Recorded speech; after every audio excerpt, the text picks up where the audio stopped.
두 번째 시간 시작하겠습니다. 창세기 24장 하고 있습니다. 24장은 이삭의 결혼 장면을 기록해놓은 겁니다. 오늘 지금 2절 아까까지 일부 했고요. 2절 다시 읽습니다. 아브라함이 자기 집 모든 소유를 맡은 늙은 종에게 이르되 청하건대 내 허벅지 밑에 내 손을 넣어라. 여기서 모든 소유를 맡은 늙은 종에 대한 이름은 안 나옵니다. 안 나오지만 우리는 유추할 수 있습니다. 알 수 있죠, 그죠? 그 사람 이름이 누구라고요? 엘리셀이라고 유추할 수 있다는 거죠. 자, 모든 소유를 맡은 함, 모셸, 베콜, 아셰르로. 제가 말씀드리는 거는 이렇게 자꾸 들어만 놓더라도요, 히브리에 대한 두려움은 없을 수 있습니다. 구체적으로 뭔가는 잘 모르셔도 됩니다. 자, 직역함이 이렇습니다. 요거는 이제 직역하는 게, 다 히브리어의 중점을 맞추지 마시고 직역했는 것에 있어서 귀 속에 좀 넣으시기 바랍니다. 그에게 속해 있는 모든 것을 다스리는. 그에게 속해 있는 게 뭡니까? 그 종에게 속해 있는 것을, 모든 것을 다스리는. NIV에 the one charge of all that he had 이렇게 기록되어 있습니다. 우리는 보통 이렇게 목사님들 설교하실 때 히브리어를 직역해가지고 설교를 안 하시는 거고요. 되게 어디서 공부를 하셨는가 하면 미국에서 공부를 많이 하셨기 때문에 영어로 이야기를 하십니다. 영어도 사본이거든요. 거기서 한 단계 더 나가면 우리처럼 히브리어로 바로 해가지고 하는 게 제일 정확한 표현이라고 합니다. 자, 마샤하다, 통치하다, 다스리다 이런 뜻입니다. 관할하다, 거스리다. 자, 읽어볼 때 오늘에 등장한 늙은 종의 임무가 뭐라고요? 주인이 시키는 대로 일하는 게 아니고 자유의지로 자기가 자기 일처럼 일하는 게 이 늙은 종이 하는 일입니다. 아브라함이 시키는 일만 하는 게 아닙니다. 그게 그 최고 높은 종은 그렇게 할 수 있습니다. 집사라고 이야기하죠. 그 집이 집사.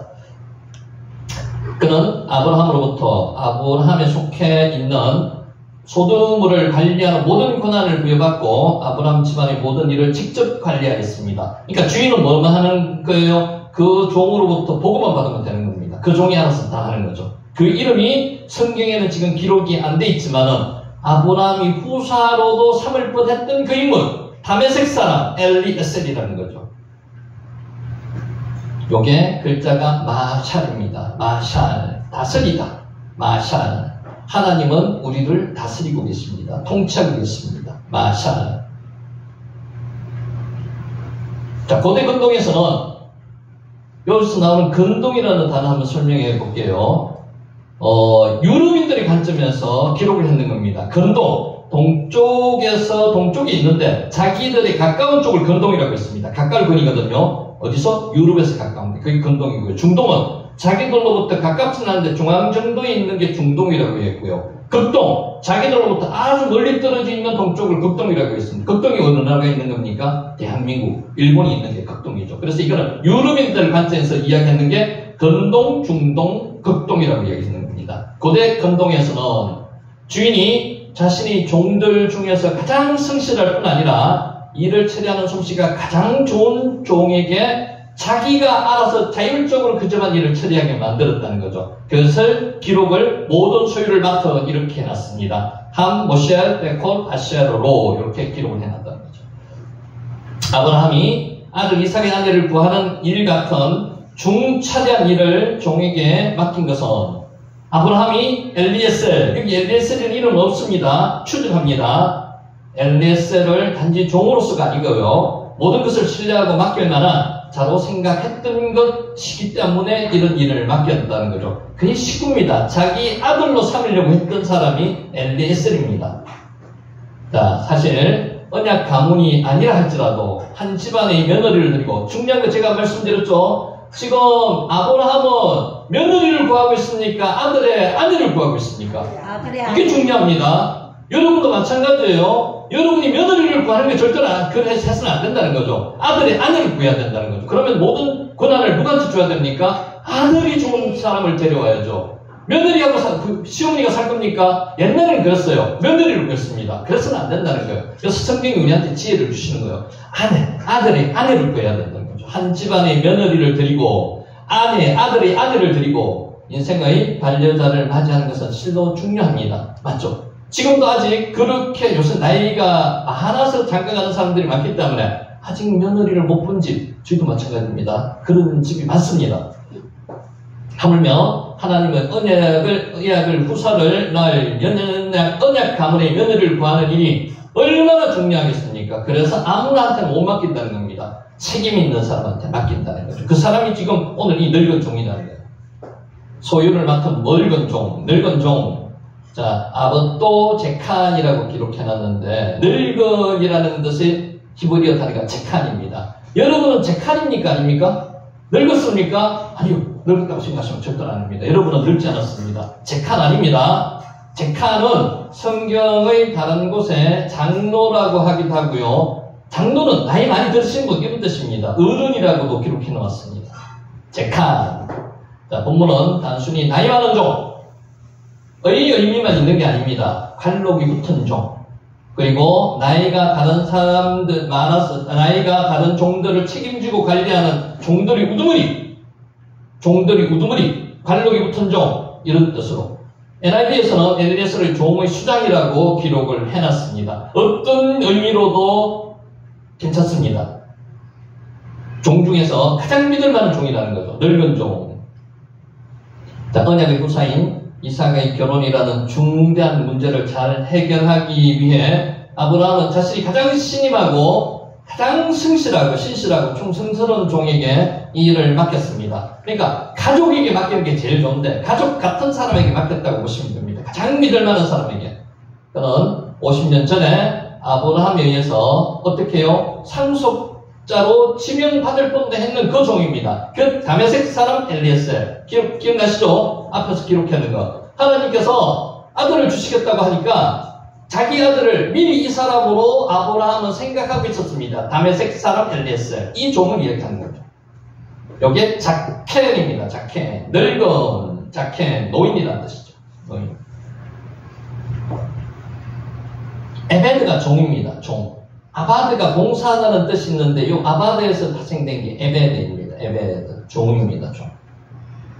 자, 2절 마지막 청하건대 내 허벅지 밑에 내 손을 넣어라. 이것도 이제 번역이 조금 바뀌어야 되는 겁니다. 여러분, 허벅지 밑에 손을 넣는다는 것은 이제 이게 성경이 되다 보니까 사타군이라는 말을 쓰기가 힘들어가지고 실제로는 사타군입니다. 남자 성기 밑에 손을 넣어라 이런 뜻입니다. 유대 민족은 옛날에 그렇게 맹세를 했습니다. 근데 이거를 조금 완곡하게 표현하다 보니까 내 허벅지 밑에 손을 넣어라 이렇게 기록을 한 겁니다. 야데카 타트 예레키 청하건대 권유형입니다. 명령이라기보다는 권유하고 명령하고 차이가 있습니다. 해볼래 이런 뜻입니다. 청하건대 나는 제발 간구하건대 원하건대 한번 해볼래 이런 뜻입니다. 아브라함이 종에게 강압적으로 명령한 게 아닙니다. 그리고 이삭의 혼사 문제를 정중하게 부탁을 하고 있는 겁니다. 환도뼈로 야레키라고 성경에 기록하고 있습니다. 여기 적혀 있는 데가 어디죠? 야곱이 환도뼈를 위골당했을 그때도 여기 야레키입니다. 야레크. 엉덩이와 연결된 넓적다리를 야레크라고 합니다. 야레크. 이 말은 남성 생식기, 난근을 가리키는 표현입니다. 그래서 이제 성경에 이거를 그렇게 직접적으로 적기가 힘드니까 넓적다리라고 기록했다는 거죠.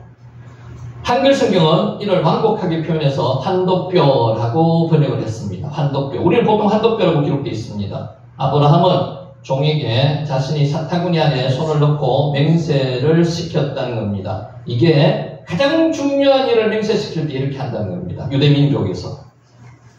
허벅지 밑에, 우리 정확하게 표현하면요, 내 사타구니 아래에 손을 넣으라는 겁니다. 야드가 손입니다. 그리고 야레크, 아까 방금 나왔죠? 야레크가 뭐라 그랬습니까? 야레크, 넓적다리, 허벅지가 야레크입니다. 야레크. 넓적다리가 야곱이 위골되어서 절었다는 기록이 있죠. 그게 야레크가 위골되었다는 겁니다. 야레크. 숨은 두다는 겁니다. 아담을 하나님께서 어디에 두셨습니까? 창조하시고 에덴 동산에 두셨다. 그때가 숨을 쓰는 겁니다. 숨, 두다는 겁니다. 여러분을 하나님께서 이 땅에 태어나게 하셔서 어디에 두셨습니까? 오늘 이 현장에 두셨다는 거죠. 이게 숨입니다. 숨. 그래서 이 숨의 자리가 상당히 중요한 자리입니다. 하나님의 사명의 자리가 숨입니다. 여러분을 다른 데 안 두시고 오늘 이 자리에 두셨는 것은 하나님께서 여러분을 사명 감당하시라고 말씀의 자리에 두셨다는 겁니다. 그게 숨입니다. 타치, 아래, 넓적다리 안에, 그래서 사타구니 아래가 타락합니다. 자, 계속합니다. 청하건대 내 허벅지 밑에 내 손을 넣어라. 이와 같은 행위가 명령이 아니라 그랬죠. 권유로 그랬습니다. 고대 건동에서 가장 강력하고 엄숙한 맹세를 할 때 취하는 자세입니다. 엄숙한 맹세인 만큼 불복종 시 뭐가 따른다고요? 저주가 따른다는 겁니다. 그러니까 이 맹세는요, 죽음의 맹세라고 봅니다. 사타구니 밑에 남성 생식기가 뭐를 의미하는 겁니까? 생명을 의미하는 겁니다. 생명을 걸고하는 겁니다. 그런 의미입니다. 그래서 그게 굉장히 중요한 맹세를 시킬 때 그렇게 한다는 겁니다. 이거는 뭐가 따른다는 겁니다. 불복종 시에 저주를 받게 되리라는 경고의 이미지도 같이 있습니다. 자, 이 맹세의 의식은 생식의 상징인 사타구니에 손을 넣음으로써 대를 위해서 충성한다는 의미도 있습니다. 그러니까 지금 당장 아브라함에게만 충성하는 게 아니고요. 내가 만약에 죽더라도 너는 내 자식 이삭에게도 충성을 한다는 그런 의미도 있다는 겁니다.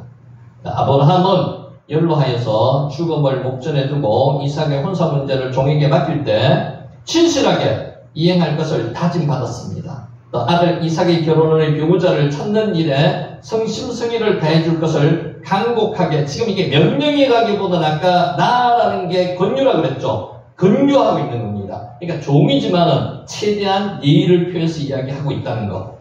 차이가 있습니다. 성경에는 두 가지 명령이 있습니다. 권유적인 명령이 있고요. 그냥 명령이 있습니다. 이것은 권유하는 명령입니다. 하나님도 우리에게 무조건 명령하지 않았습니다. 권유하는 명령을 하고 있습니다. 아브라함에게도 그렇게 이야기했습니다. 너는 부모, 친척, 아버지 집을 떠나가라고 이야기할 때 권유했습니다. 가볼래? 이런 뜻으로 했습니다. 완곡하게 해야 돼요.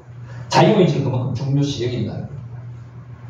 자, 한편 같은 한도뼈 맹세 의식은 오늘날에도 유목 생활을 하는 베두인 족속 차이에서 여전히 행해지고 있습니다. 그래서 이런 거는 그대로 풍습이 남아있다는 거죠, 지금도.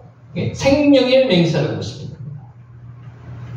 3절, 내가 너에게 하늘의 하나님, 땅의 하나님이신 여호와를 가리켜 맹세하게 하노니 너는 내가 거주하는 이 지방 가나안 족속의 딸들 중에서 내 아들을 위하여 아내를 택하지 말고 요 중에서 내가 너에게 맹세하노니. 왜? 아시비아카 샤바가 맹세하다는 겁니다. 여러분 브엘세바라는 지명 아시죠? 브엘세바 어디서 나오는 거죠? 브엘세바 일곱 우물을 이야기할 때 브엘세바라고 이야기하기도 하고요. 맹세의 우물을 이야기할 때도 브엘세바라고 이야기합니다. 실제로 샤바는 맹세하다는 뜻이고요. 세바는 일곱이라는 뜻이거든요. 그래서 세바의 기원을 두고 사바의 기원을 두고 세바가 나와요. 세바가 비슷한 그 같은 의견을 둔다는 겁니다. 자, 이 말이 일곱 세바의 말과 의견이 같다는 거로 학자들은 맹세하다라는 말과 일곱이라는 숫자 사이에 연관성이 있다고 보았습니다. 아브라함과 아비멜렉의 계약, 아까 제가 브엘세바라는 지명이 아비멜렉과 계약을 할 때 브엘세바라는 단어가 나왔습니다. 지명이 일곱이라는 숫자가 언급된 것은 결코 우연한 것이 아닙니다. 아브라함은 아비멜렉과의 계약에서 암양 일곱을 제공함으로써 맹약을 맺었는데 이러한 사실에서 볼 수 있듯이 맹세와 일곱으로 자신을 묶다는 의미가 같이 내재되어 있다는 거예요. 맹세 안에 일곱으로 자신을 묶다는 게 내재되어 있다는 겁니다. 샤바 한번 해보세요. 샤바. 이게 샤바입니다. 샤바가 뭐라고요? 샤바가 맹세하다는 뜻이고요. 세바가 일곱입니다. 세바가 뭐라고요? 일곱. 브엘세바 이렇게 되어 있는 게 일곱 우물의 맹세 이런 뜻으로도 이해할 수 있습니다. 그러니까 지명이 나오는 것도 지명에도 다 나름대로 의미가 있습니다. 그 의미를 알고 성경을 보면요, 굉장히 성경이 열려집니다. 브엘세바 일곱 우물. 내가 너에게 맹세하노니 왜 아시비아카. 자, 이 말은 성경의 다른 곳에서 엄숙하게 맡기다 이런 뜻도 있고요. 서약으로 한 대 묶다라는 뜻도 있습니다. 맹세하는 사람이 자신에게 맡겨진 일과 운명을 바치어야 한다는 것을 강조하는 의미가 내포되어 있습니다. 지금 성경에서는 오늘 이거를 포함해서 두 가지 맹세가 나옵니다. 어떤 맹세가 나옵니까? 동물을 반으로 딱 잘라놓고 그 중간을 두 사람이 맹세하는 사람이 같이 지나갑니다. 그게 무슨 뜻이라고 이야기했죠? 내가 만약에 이 맹세를 어기면 이 동물처럼 쪼개어질 것이다. 죽음을 암시하는 겁니다. 그게 맹세하는 방법이 하나 있고요. 오늘 이 맹세하는 방법도 있습니다. 그런데 이 맹세하는 방법은 그것보다도 더 중요한 맹세를 할 때 남자의 사타구니 밑에 손을 놓고 맹세하는 이 맹세를 한다는 거죠. 이 맹세가 더 중요하다는 겁니다. 자, 맹세 가운데서 본절에서처럼 하늘의 하나님과 땅의 하나님, 우주를 통치하시는 하나님을 가리켜 하는 맹세는 그야말로 엄숙한 맹세라는 겁니다. 중요하고 가장 중요한 맹세할 때 이런 맹세를 말과 함께 한다는 겁니다. 아브라함이 전 우주의 절대적인 통치자 하나님을 가리켜 맹세하게 했던 것은 왜 그랬을까요? 독자 이삭의 혼사문제를 온 우주의 통치자이신 여호와 하나님의 뜻에 온전히 맡기기를 원했기 때문입니다. 첫째로 인간의 힘으로는 할 수 없습니다. 하나님께 맡긴다는 거죠. 이 뜻을 지금 표현했는 거고요. 그래서 오늘 아브라함은 전적으로 이 결혼을 며느리를 구하는 결혼이 아니고요. 아들의 아내를 구하는 이 결혼을 하나님께 전적으로 맡기는 겁니다. 종을 보내지만은요, 종 앞에서 하나님의 사자가 역사해 주실 것을 믿는다는 겁니다. 그런데도 신실한 종을 붙여서 보내는 거죠. 그러니까 아브라함은 2중 3중으로 하나님을 믿고 지금 보내는 겁니다. 내가 너에게 맹세하노니 왜 아시비아카 아브라함의 신앙의 태도처럼 하나님의 섭리는 온 우주에 미칩니다. 맞죠? 하나님은 모든 일을 섭리하십니다. 우리나라의 이 어려운 환경을 하나님께서 지금 섭리하셔가지고 반전을 시키실 것입니다. 맞죠? 여러분에게 마찬가지입니다. 여러분이 지금 낭떠러지 위에 있는 그 괴롭고 어려운 일이 있더라도 하나님이 분명히 섭리하실 거라는 거죠. 그것을 믿으셔야 된다는 거죠. 아브라함의 신앙의 태도처럼 하나님의 섭리는 온 우주 나에게 미칩니다. 그러나 동시에 하나님의 섭리는 크고 역사적인 사건에만 국한된 것이 아닙니다. 나 같은 미약한 존재, 저와 여러분 같은 미약한 존재에게도 하나님의 섭리가 미친다는 겁니다. 당연히 우리나라에는 하나님의 섭리가 영향을 미치시겠죠. 섭리하시고 계시는 겁니다. 일상생활 속에서 발생하는 사소한 일에서부터 온 우주적인 사건이 이르기까지 하나님의 절대적인 통치에서 벗어날 수 있는 것은 아무것도 없습니다. 하나님께서 다 영향권 안에 있습니다. 그래서 히브리 단어 중에서 중요한 단어가 뭐라고요? 라아. 하나님은 여러분을 지켜보고 계시는 거죠. 언제 어디서 무엇을 하시든 여러분은 다 지켜보고 있습니다. 그리고 여러분의 사정을 야다 알고 계시는 거죠. 그리고 듣고 계시는 거예요. 쉐마. 그리고 하나님께서는 약속하신 순간이 되면 아싸 하시는 겁니다. 행동하시는 겁니다. 그게 하나님께서 하시는 일이라는 거죠. 사실 이러한 사실을 인정하는 자만이 자신의 모든 문제를 하나님 앞에 겸손히 내어놓고 하나님의 도움을 구하는 성실한 신앙을 소유할 수가 있습니다. 이런 하나님을 안다면요, 하나님께 기도 안 하시겠습니까? 기도하시는 거예요. 그래서 하나님의 전지전능하심을 믿는 사람은 기도할 수밖에 없습니다. 자, 두 번째, 너는 내가 거주하는 이 지방 가나안 족속의 딸들 중에서 내 아들을 위하여 아내를 택하지 말고 이렇게 기록되어 있죠. 지금 며느리를 구한다는 이야기는 없습니다. 내 아들을 위하여 아내를 택하지 말아라고. 어디에서요? 가나안 족속 중에서. 왜 그럴까요?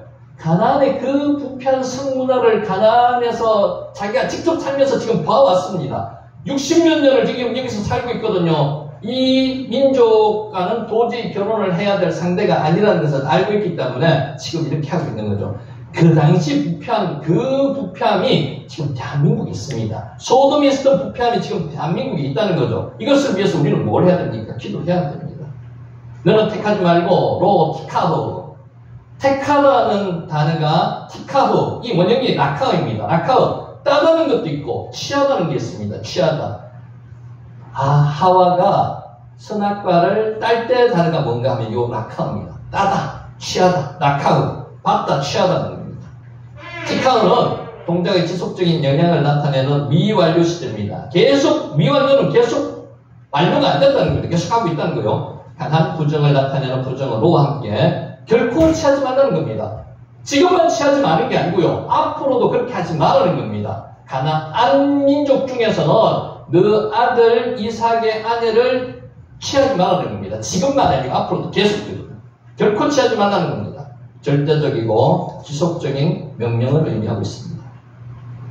자, 이같이 가나안인들의 딸들과 결혼하는 것을 금지한 이유는 두 가지 있습니다.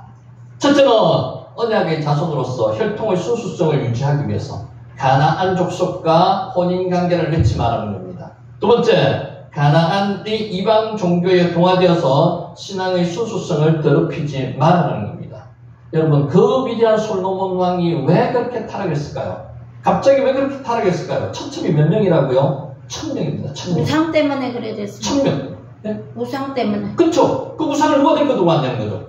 1000명의 처첩이 다 하나씩 우상을 다 데리고 들어왔는 거예요. 이게 우상이 1000명이라고 보면 되죠. 적들이 그랬어요. 네. 그러니까 가나안의 드는 문화가 솔로몬이 다 받아들였는 거예요. 거기만 받아들였으니까 애굽의 공주까지도 받아들였잖아요. 그 문화를 전부 다 받아들였기 때문에 그 위대한 솔로몬이 그렇게 멸망의 지경까지 이르게 됐다는 거죠. 그래서 오늘 그것을 여러분 다시 한번 확인하시라고 솔로몬의 역사처럼 그 이전이지만은 아브라함이 어떤 가나안의 며느리를 맞아들이지 말자는 거죠. 아들의 아내로 맞아들이지 말라는 겁니다. 신앙의 순수성을 더럽히지 말라는 겁니다. 자, 아브라함은 오랫동안 가나안의 여러 곳을 옮겨 다니면서 가나안 사람들의 생활의 풍습을 봤습니다. 한 60년을 지금 70년간을 지금 생활하고 있지 않습니까? 아브라함이 그때 보았던 가나안 족속은 매우 타락하고 부패하고 성도덕은 말할 수 없을 정도로 문란했습니다. 지금 우리나라 현대의 성에 문란한 것처럼 그 당시도 그렇게 문란했을 가능성이 높습니다. 소돔의 문화가 부패한 성문화가 거기에 그대로 들어간 거 아닙니까? 똑같습니다. 자, 따라서 아브라함의 경험에 비춰볼 때 언약의 후사인 이삭의 아내를 이삭의 아내입니다. 가나안 사람 가운데서 취한다는 것은 거룩한 언약의 가정을 더럽힐 수 있는 위험이 있기 때문이라는 거고요. 아브라함은 절박한 심정으로 가나안 족속과의 통혼을 금지하고 있었다는 것입니다. 여기서 질문 하나 있습니다. 자, 그러면은 지금 이 엘리에셀이라는 이름이 안 나오지만 이 늙은 종을 지금 어디로 보내고 있습니까?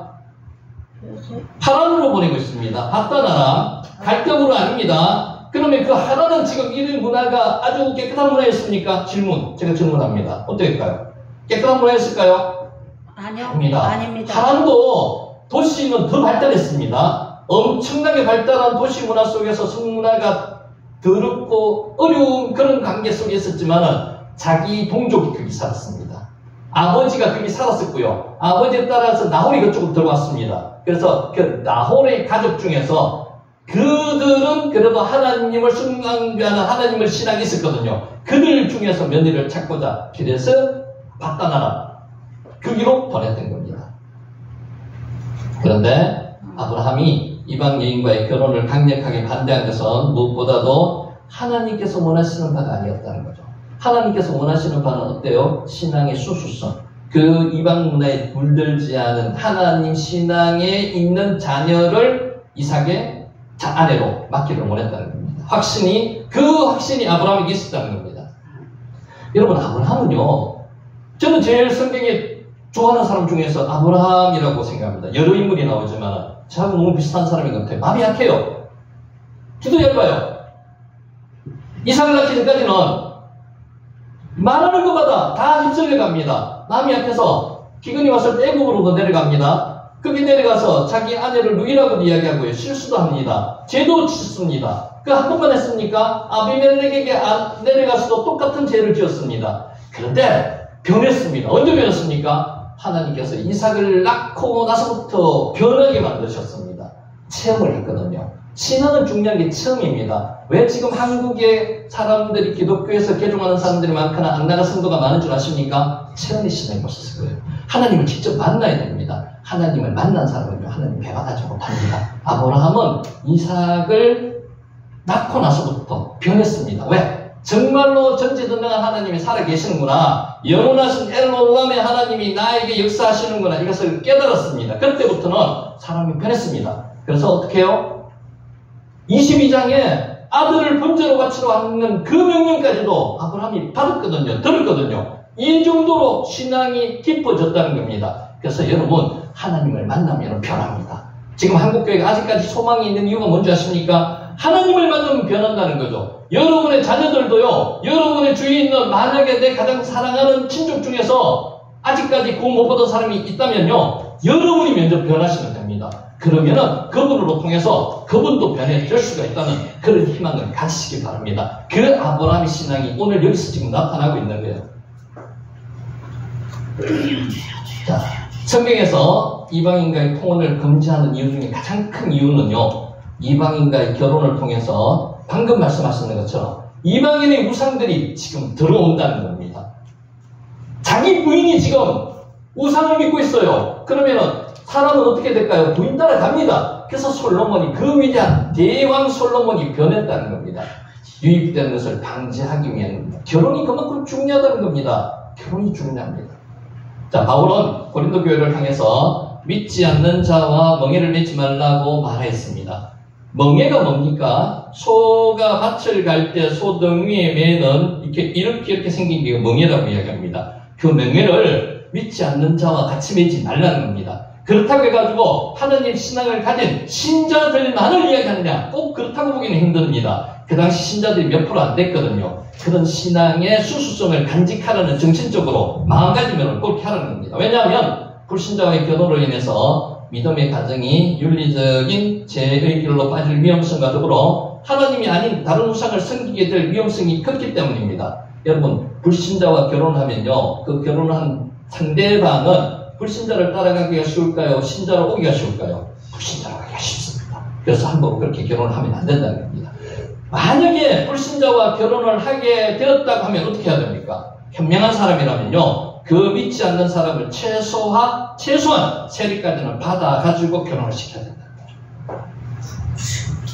따라서 참된 믿음이야말로 모든 믿는 자의 결혼에 있어서 제일 첫 번째 조건입니다. 같은 신앙을 소유한 사람끼리 결혼을 해야 된다는 겁니다. 자, 가나안 족속이라고 번역된, 요게 어떻게 번역된다고 하면요, 미 베노트 하케나아니, 가나안이거든요. 가나안 족속이라고 번역된 하케나아니, 그라는 정관사가 있습니다. 히브리는 그가 중요합니다. 누구라고요? 하가 가나안이란 캐나안, 그 캐나안, 정미사 이가 같이 결합된 형태고요. 직역하면 이렇습니다. 그 가나안 사람들을 따르는 것이죠. 그래서 그가 의미하는 게 뭘까요? 신앙을 하나님 아닌 우상을 숭배하는 그 가나안 사람들, 그라는 겁니다. 그 가나안 사람의 딸들 중에서는 결혼을 시키면 안 된다는 겁니다. 가나안 족속이라고 통칭되는 가나안 7족이 있죠. 그 가나안 7족이 헷 족속, 브리스 족속, 아모리 족속, 히위 족속, 기르가스, 브리스 족속. 가나안이 누구의 후예인지 여러분 아시죠? 함의 후예입니다. 함의 후예. 함의 넷째 아들이 가나안입니다. 가나안. 그래서 함의 족속 가나안. 자, 4절. 내 고향, 내 족속에게 가서 내 아들 이삭을 위해서 아내를 택하라. 여기서 중요한 게 계속 지금 자기가 뭐라고, 여기서 내가, 내 고향, 내 족속, 내 아들, 지금 3번이나 나옵니다. 이게 나가 누구예요? 아브라함, 내 고향, 내 족속, 내 아들을 위하여 아내를 택하라. 엘 아르치, 왜 엘 몰라드테, 텔레크는 가다는 뜻입니다. 할라크, 얄라크, 동일하는 겁니다. 자, 계속 진행된다는 미완료형이고요. 간접 명령입니다. 직접 명령이 아니고 간접 명령이에요. 직역하면 너 남자여 갈지어다, 이런 뜻입니다. 자, 아브라함이 충성스러운 종 엘리에셀에게 사랑하는 아들 이삭의 배우자를 그 가나안, 우상이 팽배한 그 가나안에서 구하지 말고요, 고향인 고향의 족속에게로 가서, 실제 고향이 아닙니다. 제2의 고향인 줄 하라니, 제2의 고향 하란에서 나홀이 지금 가족이 살고 있는 그곳에서 구할 것을 맹세하고 시행하게 할 것을 하고 있습니다. 자, 시행하게 한 것은 해도 되고 하지 않아도 되는 것이 아니라 온 우주의 통치자 앞에서 엄숙히 맹세하는 겁니다. 반드시 해야 된다는 겁니다. 그 명령을 다시 한번 강조하고 있는 겁니다. 아까 하케나안이 그랬죠. 가나안 족속, 가나안 족속, 우상 숭배하는 그 가나안 족속 중에서 내 아들의 며느리를 구하지 말고요, 내 아들의 며느리를 얻으시고 하라고요, 내 족속에게서 가서 내 고향 내 족속에 가서 구하라는 겁니다. 이게 실제 고향이라기보다는 제2의 고향 하나를 지금 이야기하는 거죠. 나홀이 가족이 지금 하란에 들어와서 살았고, 여러분 22장 마지막 끝절에서 여러분 보셨죠? 하나님께서 여호와의 축복을 준비하셨는데 그때 나오는 게 그 족속에 대한 나홀의 가족에 대한 이야기가 나오는 거죠. 하나님께서는 벌써 22장에 이삭의 아내를 여호와 이래 준비하고 계신다는 것을 지금 그때 말씀을 드렸습니다.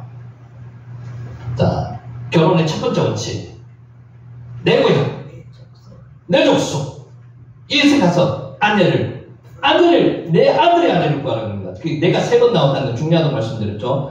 내 아들의 아내는 어디서 구해야 된다고요? 내 고향, 내 족속에서 가서 구하라는 거예요. 이게 뭡니까? 신앙이 같은 여호와 하나님의 신앙을 간직한 내 고향, 내 족속에서 가서 내 아들의 아내를 구하라고 세 번이나 지금 반복해서 종에게 지금 명령하고 있는 겁니다. 권유하고 있는 거죠. 여러분 그래야 됩니다. 결혼 어떻게 해야 된다고요? 하나님을 믿는 자 중에서 결혼을 시켜야 되는데 현실적으로는 지금 그렇게 잘 되기가 쉽지가 않습니다. 그럼 어떻게 한다고요? 최소한에 결혼을 이야기하면요, 세례를 받게 해서 결혼을 시켜야 된다고요. 그게 현명한 방법입니다. 그래서 꼭 기억하셔야 됩니다. 결혼은 첫째, 내 며느리를 구하는 게 아니에요. 결혼은 누구를 결혼시키는 거예요? 내 아들의 아내를 구하는 게 결혼입니다. 며느리를 구하는 게 결혼이 아니에요. 지금 우리 시어머니들이 잘못 생각하고 계신 분이 많습니다. 내 며느리를 구해야 된다고 보니까 내 마음에 들어야 되는 거죠. 그게 아니에요. 내 아들의 마음에 드는 사람을 구하되, 문제는 뭔가 하면요, 내 고향 내 족속이라는 여호와 하나님의 신앙을 가진 자와 결혼을 시켜야 되는데 그게 꼭 불가능하면 실제로 현실적으로 다 가능한 게 아니니까 최소한 세례까지는 받게 해서 결혼을 시켜라. 그게 오늘의 말씀드린 주안점입니다. 아멘. 네. 자, 그리고 이제 말씀을 정리하겠습니다. 실제로 이렇게 말씀을 들을 때는 아멘 하고 받아들이는데요, 자기가 그 상황에 딱 접하면 좀 그렇게 잘 안 되십니다. 꼭 기억하셔야 됩니다. 너희의 인내로 너희 영혼을 얻으리라. 인내하라는 거고요. 오늘 성경 말씀에 이런 말씀이 있습니다. 에스겔서 16장 16중에 빼다 마이크 하이. 이게 무슨 뜻인가 하면 너는 피투성이라도 살아있어. 이게 무슨 뜻일까요? 이 의미를 생각해 보시면서 한번 이 구절을 보셨는지 모르겠습니다. 빼다 마이크 하이. 너는 피투성이라도 살아있으라는 겁니다. 하나님께서 생명을 주셨지 않습니까? 생명을 주셨으면 이 땅에서 하나님이 주신 사명을 감당하면서 살아서 감당하라는 겁니다. 자기 생명을 미리 포기하지 말라는 겁니다. 포기하면 안 된다는 겁니다. 지금 우리가 여러 가지 상황으로 절박하고 어려운 상황에서 절벽에 올라져 있는 사람들이 많습니다. 그렇지 않습니까? 앞뒤로 이도 가도 못하고 저도 가도 못하고 갈팡질팡하는 그 상황에 있는 사람들이 많다는 거죠. 그런 사람들 어떻게 해야 된다고요? 포기하지 말라는 거예요. 하나님께서 사명을 주셨으니까 이 땅에서 사명을 끝까지 감당할 수 있는 만큼 감당하라는 겁니다. 어떻게 해요? 너는 피투성이라도 살아있으라는 겁니다. 살아있으면서 감당하라는 겁니다.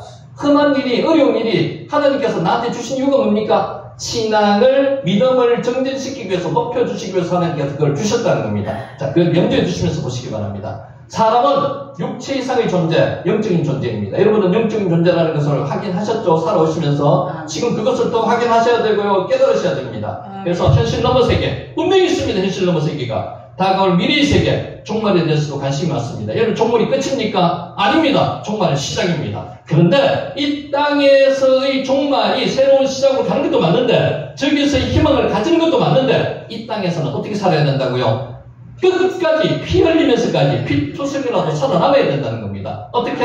오늘도 최선을 다해서 노력하라는 겁니다. 여러분, 종말을 맞이하는 가장 중요한 자세가 뭔지 아십니까? 지금 하고 있는 일을 최선을 다해서 한다는 거죠. 오늘 저는 이 강의가 마지막 강의처럼 강의를 하는 거고요. 여러분은 말씀을 마지막 말씀처럼 듣는 것처럼 들어야 되는 거고요. 예배도 마찬가지입니다. 나는 오늘 더 이상 없어요. 여기가 마지막이에요. 이런 자세로 임하는 게 종말을 임하는 자세입니다. 그게 어떤 자세라고요? 너는 피투성이라도 살아있으라는 겁니다. 예배에 최선을 다하라는 겁니다. 헤브론의 뜻이 뭔지 아십니까? 헤브론은 교제, 교제의 자리입니다. 하나님과 연합하는 자리입니다. 여러분 헤브론의 자리에 있었던 아브라함은 끝까지 살아남아서 하나님 믿음의 조상이 되었는데 소돔으로 가는 롯은 어찌했습니까? 소돔의 뜻이 무엇입니까? 타서 없어진다는 뜻입니다. 없어지는 그 자리 가서는 안 된다는 겁니다. 끝까지 남아있으면서 피투성이까지 되더라도 살아서 사명을 감당하라는 말씀입니다.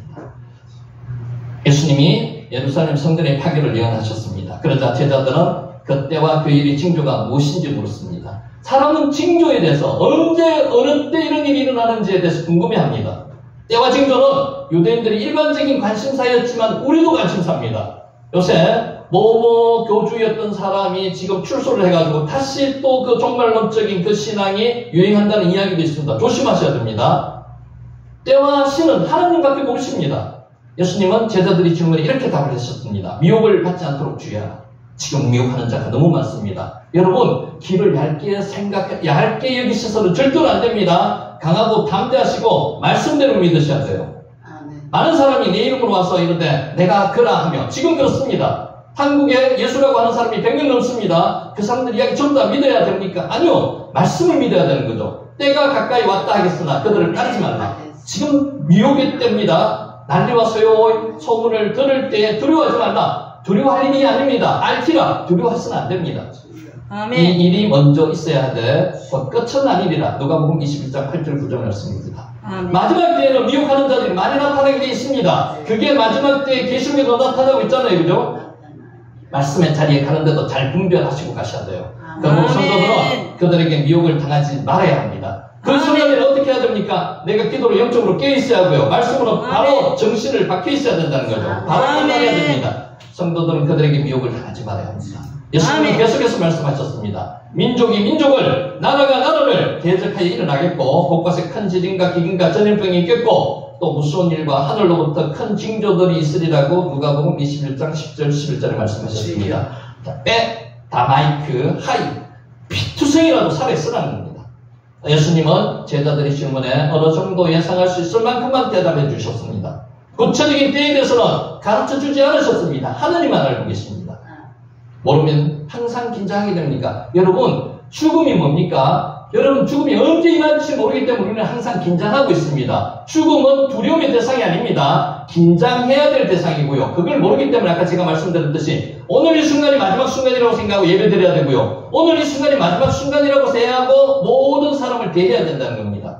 모르면 긴장하게 됩니다. 긴장하셔야 됩니다. 따라서 예수님의 구체적인 때를 알려주지 않으신 것은 긴장감을 가지고 살아라는 겁니다. 내일 아침에 누구라도 자신하십니까? 여러분 내일 아침에 살아서 숨 쉬면서 깬다고 자신하시는 분은 그는 교만입니다. 오만입니다. 아무도 자신할 수 없습니다. 나는 오늘 이 순간이 마지막 순간이라고 생각하는 겸손한 사람만이 살아남을 수 있습니다. 아멘. 우리는 종말을 의식하며 살 때 시기에 집착하지 말아야 됩니다. 종말은 분명히 옵니다. 개인적인 종말도 오고요. 전 세계적인 종말도 옵니다. 역사적인 종말이 반드시 다가오듯이 개인의 종말도 반드시 다가옵니다. 압니까? 아무도 모릅니다. 하나님만 알고 계신 거죠. 아멘. 개인의 종말은 죽음입니다. 죽음을 두려워하지 마십시오. 테헤란이 죽음이라는 이야기겠습니다. 간단한 예입니다. 옛날에 돈 많고 권력 있는 페르시아 사람이 종들과 정원에서 산책하고 있었습니다. 하인 하나가 황급히 뛰어들어서 자기 죽음을 노리는 저승사자를 만났다며 소리를 질렀습니다.